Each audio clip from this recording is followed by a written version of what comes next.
Hello, my name is James Dixon, and today I have with me Alyssa Luck and Mira Suresh. Together we comprise a company known as JAM Consulting.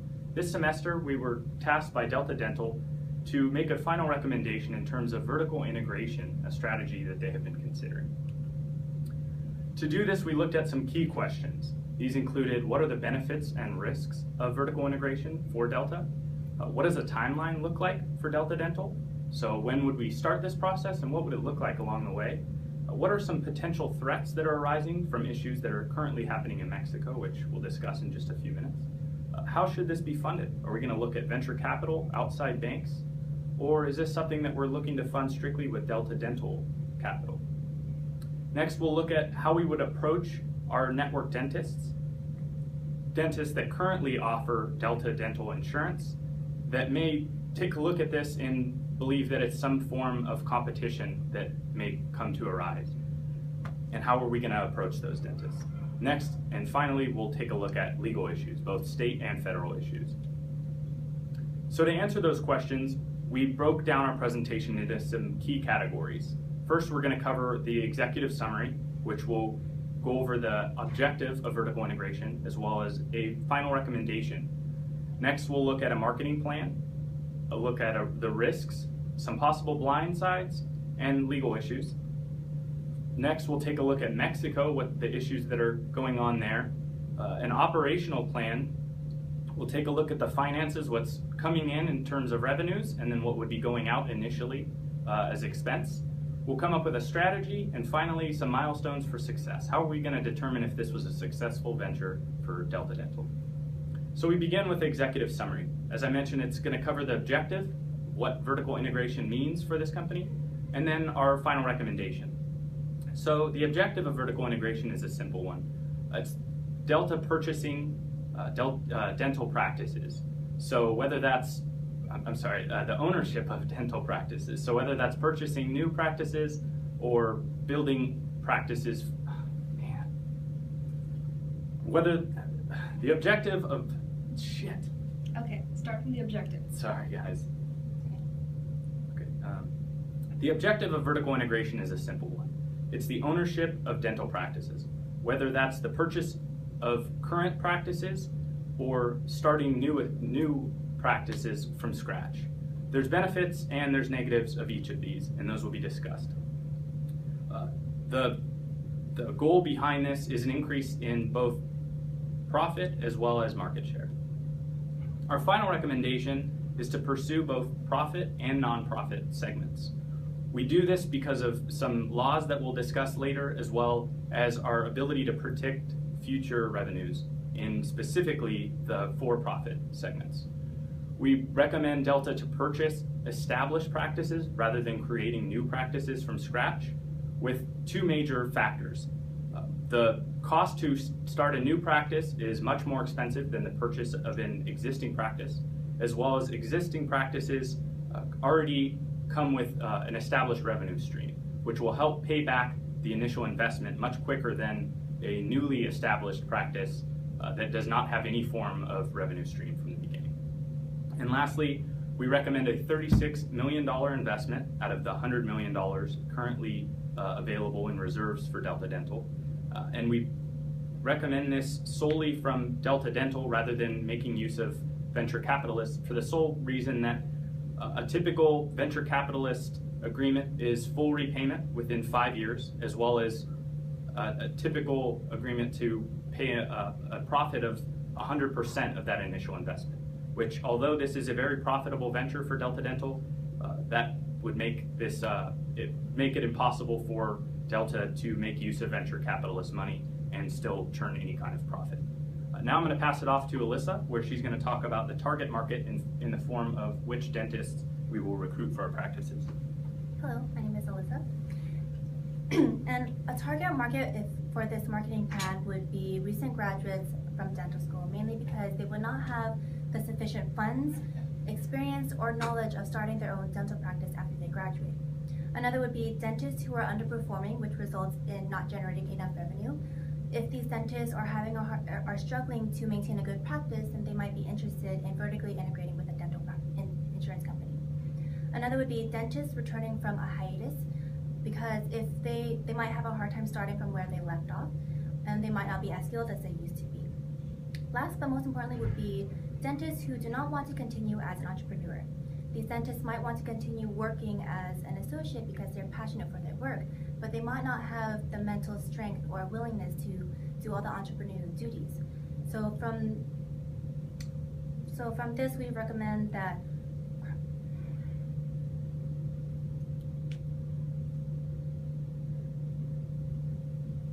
sorry, I'm looking at the wrong notes.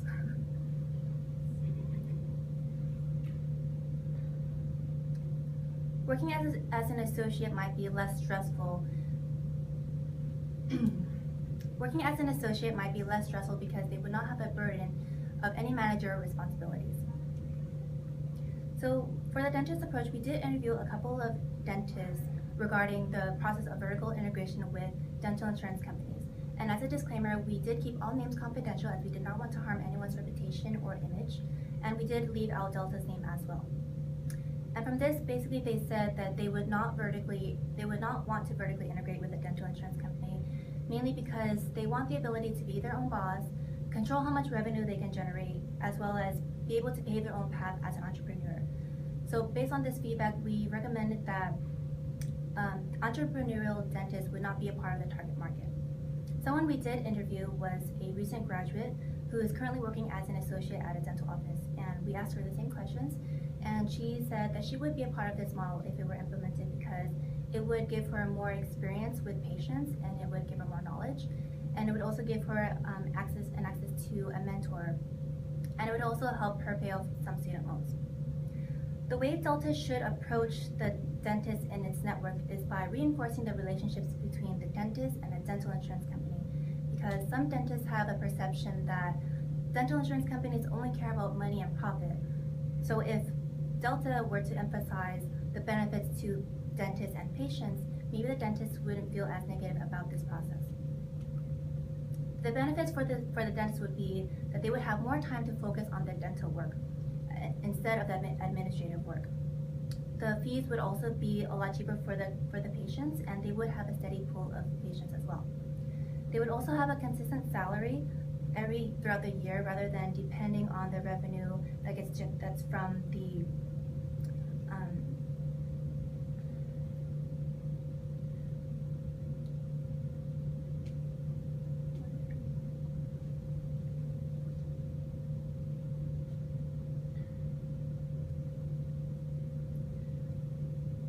They would also have a consistent salary from the revenue that's generated from the individual patient services, and also from the operational expenses that are deducted from their revenue.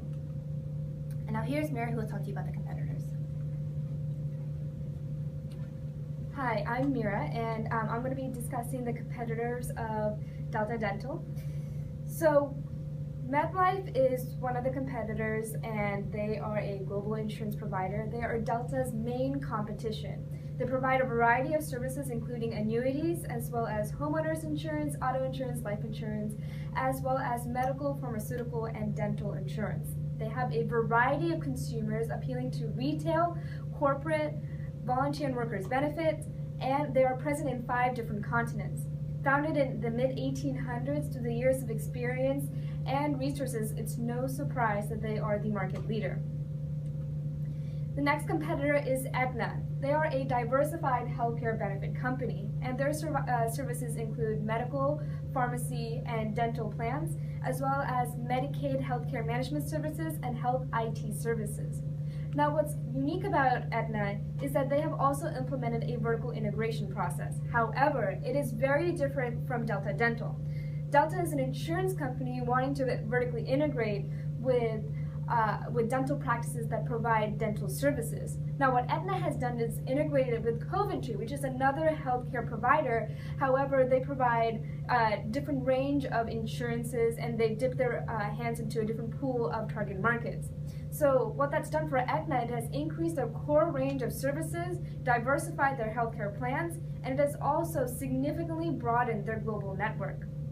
Both these competitors have taken risks to be leaders in the dental insurance industry. They have expected growth within the next 5 years, which is why it's especially crucial for Delta Dental to implement this vertical integration strategy to have a competitive advantage. If vertical integration were implemented, a negative ramification would be financial loss because Delta would have to invest a lot of money into buying out these practices. If it were unsuccessful, the entire process would be entirely counterproductive.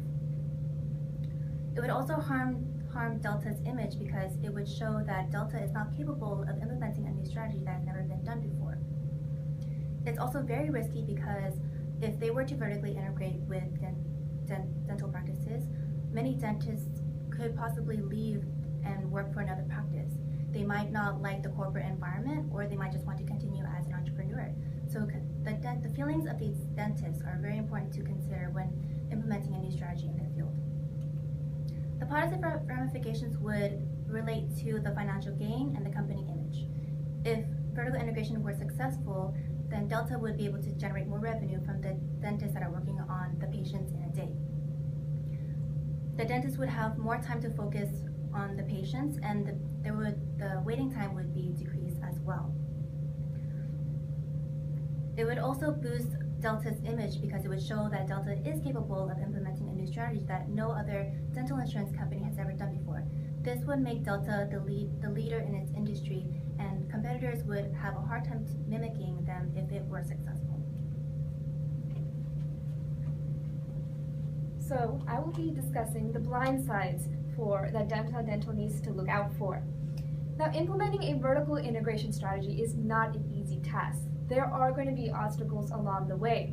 Now, JAM Consulting has considered all these potential impediments and is trying to prepare for any of these elements or hindrances to come about. First aspect is the legalities. Because vertical integration is a new concept, we want to ensure that there are no legal obstructions for Delta Dental to be paving the way with this new business model. The second is reformation in the industry occurring in Mexico.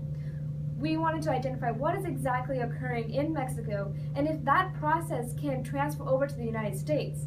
Is that something that Delta's competitors are capable and interested in doing? That would entail that Delta needs to act super fast or can take their time in integrating this vertical integration process. So when looking into the legalities, we considered both federal and state laws. And under federal, we looked at the U.S. antitrust laws. And these laws regulate the conduct and organization of business corporations, specifically pertaining to mergers and acquisitions. This law was implemented to instill fair competition and to also benefit consumers. Under this overarching law, there are three acts: the Sherman Act, Clayton Act, and FTC Act. These acts started popping up in order to address any gap issue problems that were occurring in the previous acts. In summary, these acts state that any merger or acquisition that became a monopoly was illegal, and it also empowered the FTC to prevent any merger or acquisition that had the potential to become a monopoly.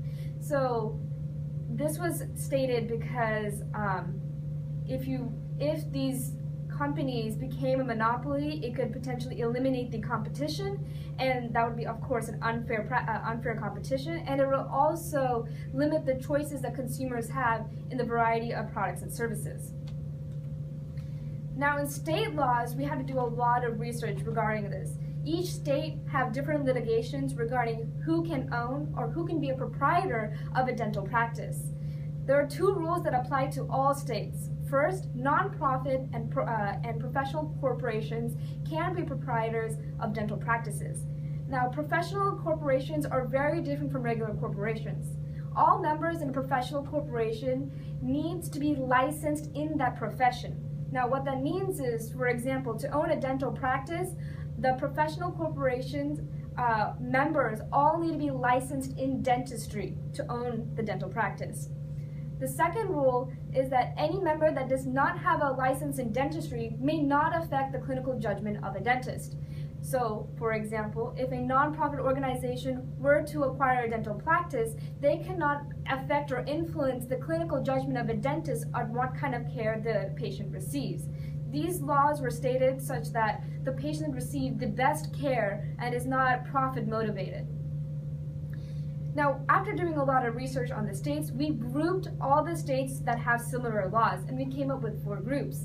There are 8 states that allow for corporate ownership of dental practices, and this is not, it can be any corporation. This second group are 2 states allow for, or don't have any relevant statutes regarding the proprietorship of dental practices. 2 states have very unclear laws about who can own or who cannot own dental practices.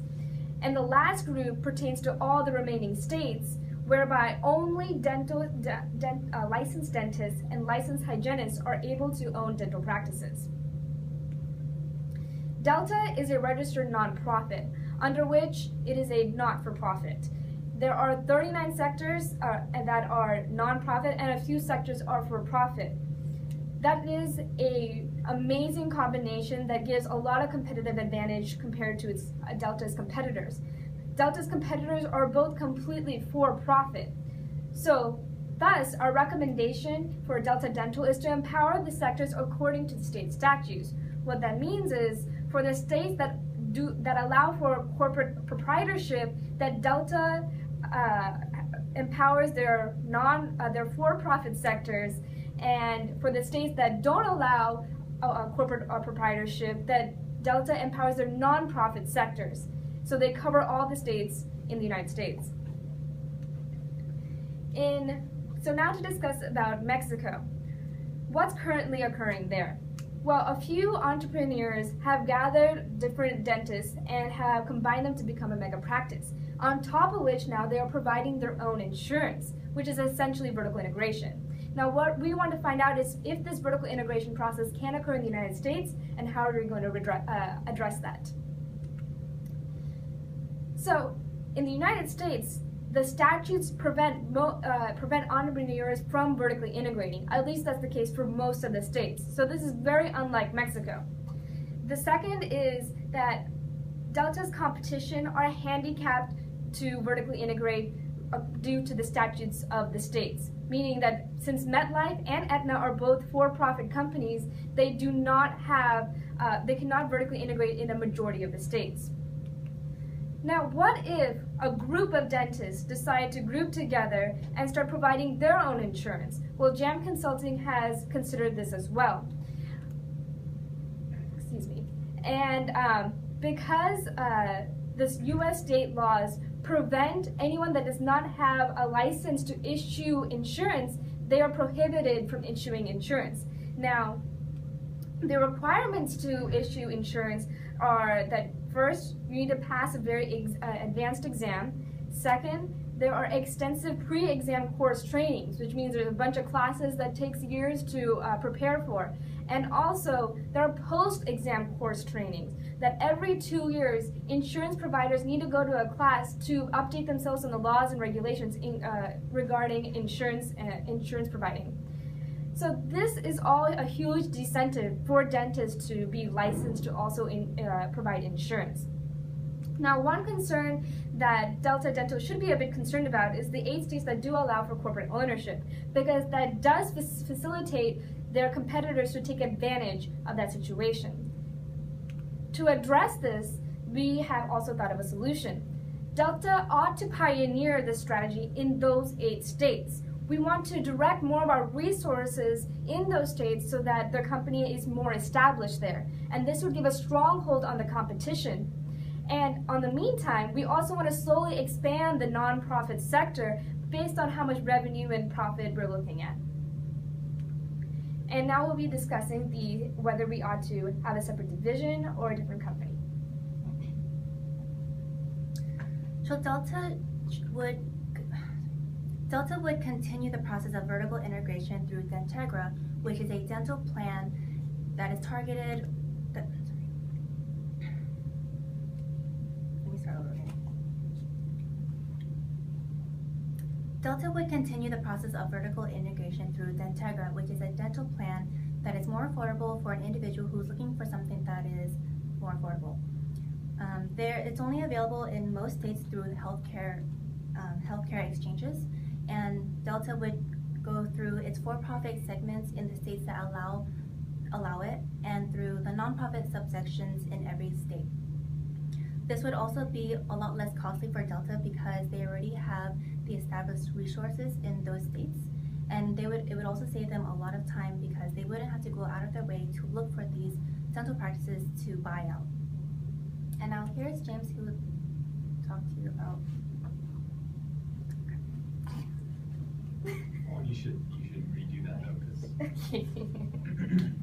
And now here's Mary who will talk to you about supporting additions. So, to ensure a smoother transition for Delta to completely change their infrastructure, we thought of a few supporting additions to integrate into the team. First is the legal team to respond to any potential legal accusations or inquiries, because after all, this is a new concept. Also, we want to implement a public relations team to swiftly respond to any bad publicity or claims that Delta is being unfair in terms of competition, or unfair to the rights of dentists, or even the patients. The goal, the PR team's goal, is to remind everyone that this integration process is to benefit the consumers. It's supposed to make things easier for dentists, and also remind everyone that Delta still has its nonprofit goals. Another team is the B2B partnership marketing team. Now, they will be facilitating and negotiating partnerships and mergers with the dentists, entrepreneurial dentists. Another is the political connections. So for the states where they do not allow for corporate ownership, we want to slowly begin to change that and to empower the for-profit sector. Having a political connections could assist in doing that. And lastly, having an advisory committee of dentists. This is to address any potential backlash that Delta might experience from dentists or dental associations. This would accomplish what is best for everyone by making the best educated step, or what kind of actions that Delta needs to take. I'll be passing it off to James now.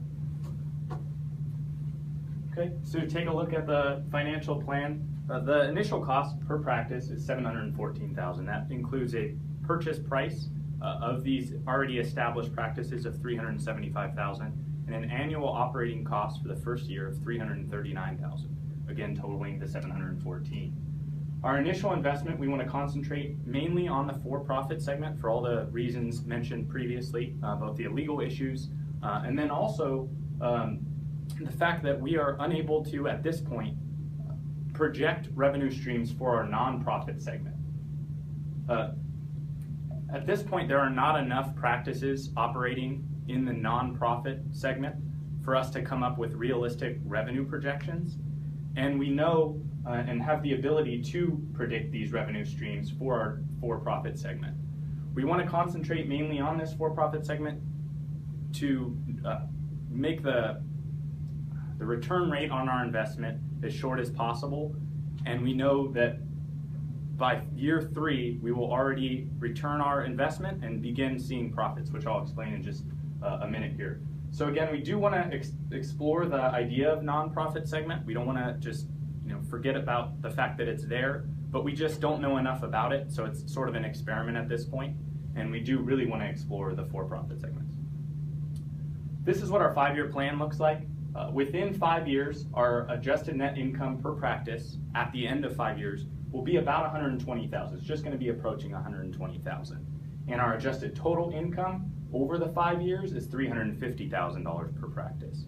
That incorporates the initial payback of the investment and then a $350,000 profit on top of that.